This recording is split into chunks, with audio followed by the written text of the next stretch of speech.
Bali, itong gagawin ko pong ito ay sabi nung nagpagawa sa akin ay madilim daw pero may sound. Pero ngayon chinek ko ay yan, hindi nga makita, madilim.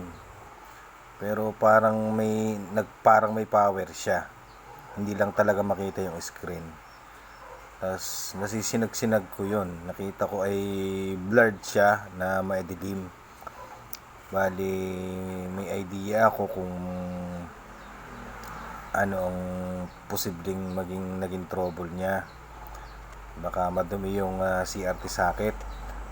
Ay di bali, sige, checkin ko na. Ayoko na sanang gawin to, kanya nga lang nakakaawa naman yung katutubo. Sabi ko susubukan kung baka marirecover, sayang din naman. Ito lang kasi ang aliwan nila sa kanilang bahay. Kaya tulong na rin sa kanya, hindi ko naman siya masisingilan ng malaki. Parang makayanan lang niyang ibabayad niya dito. Okay, susubukan ko kung kaya pang ma-recover kasi yung ganito kakong TV ay lalo na kung surplus, pag nasira ay wala na, hindi na masyadong ginagawa. Tapos ang pyesa kasi nito ay hindi na available. Kaya binuksan ko na rin yung pinakang CRT socket niya at kinuha ko yung parang lightning arrestor. Yun yung kasi yung pag blurred tapos madilim, iyan ang posibleng sira. Kung available pa sana yung mga parts niyan, ay bali at maganda pa yung TV, ay di pa papalitan po yan na sana ng isang buong CRT socket.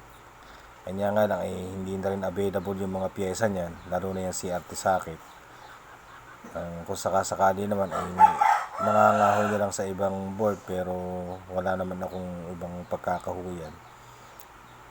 Kaya ito susubukan ko lang itong paraan, baka sakali kung hindi naman ay di wala na talaga itong TV ito.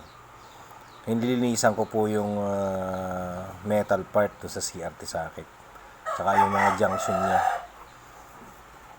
Kung uubra ito ay di salamat, kung hindi naman ay wala na pong remedyo itong TV ito. Kinabit ko na, nilinis ko lang po, tapos kinabit ko na. At malalaman kung anong kalalabasan itong ginawa ito. Sana naman ma-recover pa. Nag-power naman siya. Pero ayan, na-recover po. Lumiwanag siya. Ibig sabihin, umubra yung ating paglilinis. Kaso ang lang medyo blurred yung focus. Bali, i-adjust ko lang ito sa may butas naman doon sa likod ng playback. Na i-adjust naman dyan yung focus. Para lang hindi blurred yung picture. Makikita po yan sa number pagka ma-dark na yung number. Hindi siya snowy.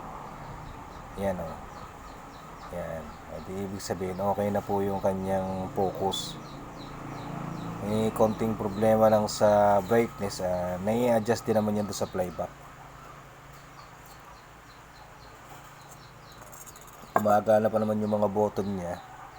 Kaso may nakikita pa kung ibang problema. Bali may mga leak pa itong capacitor dahil parang umaalon-alon yung number. Ay yun lang ang problema. Pero ito po ay magagamit na. Wala na naman akong ibang natapon ko na yung ibang mga pyesa ko dito, yung mga pinagkakahuyan, kaya wala na rin ako maipapalit. Kaya siguro pagtsatsagaan niya na lang ito. Yan, balik nilalo, pinantay ko rin yung brightness niya. Yan. Kaysa sa habang naghahanap sila ng pampalit, ay di po pwede na siguro ito. Magamit man nila ng ilang buwan, ay di okay na rin kaysa sa hindi magawa. Kaya salamat. Medyo luma na po kasi itong TV ito, tapos surplus pa, kaya ang hirap ng pyesa nito. Kaya yan, parang magagamit naman nila sa tingin ko, mapapagtyagaan. Yan o, mayroon ako nakikitang ibang problema pa. Parang sa video section o tsaka sa mga filter.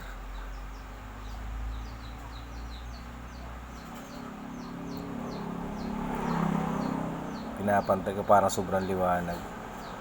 Yung katamtaman lang yung brightness ang nilagay ko. Mukhang okay na siya.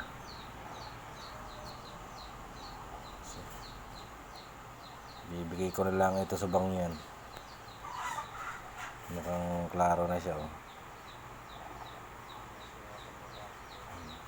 Yan oh. May tumataas. Pero sa video mayroon na taas, pero sa actual hindi naman niya nakikita.